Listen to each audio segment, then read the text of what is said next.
দিব্য রামায়ণ স্বামী অপূর্বানন্দ। যুদ্ধকাণ্ড পর্ব 4। সাগর অতিক্রমের আয়োজন।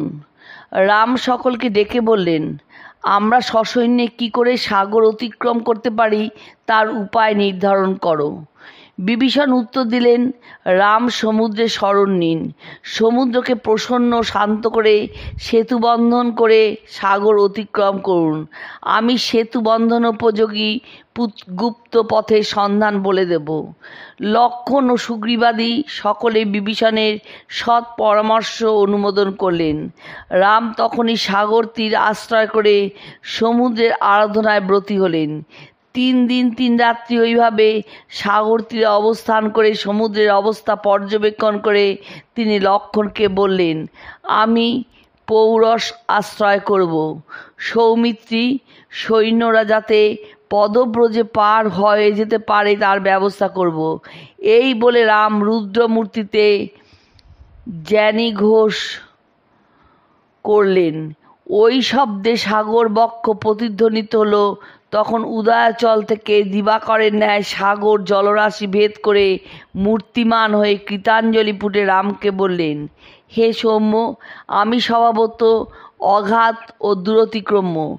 যেভাবে আমাকে অতিক্রম করতে পারেন তা বলছি শুনুন। আমার যে অংশ অগভীর এবং যখন জল স্তম্ভিত থাকে তখন সে অংশে সেতু নির্মাণ করুন। সেনাপতি নল বিচক্ষণ স্থপতি শিল্পী তিনি আমার বক্ষে সেতু নির্মাণ করুন। সৈন্যগণ যখন অতিক্রম করবে তখন আমি অকম্পিত অবস্থায় স্থলের মধ্যে স্থির হয়ে থাকব। আমাকে অতিক্রম করার অন্য কোনো উপায় নাই। চক্রতীর্থে শিবির স্থাপন ও সেতু রচনা।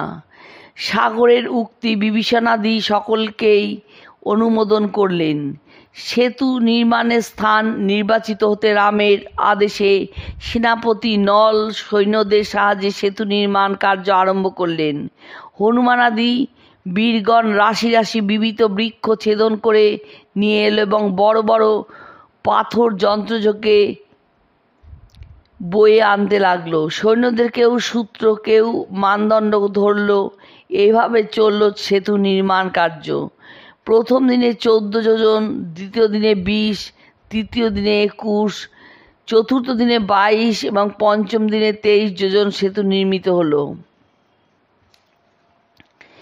নলের এই সেতু নির্মাণ কৌশল অদ্ভুত কীর্তি দেখে সকলে চমৎকৃত হলো।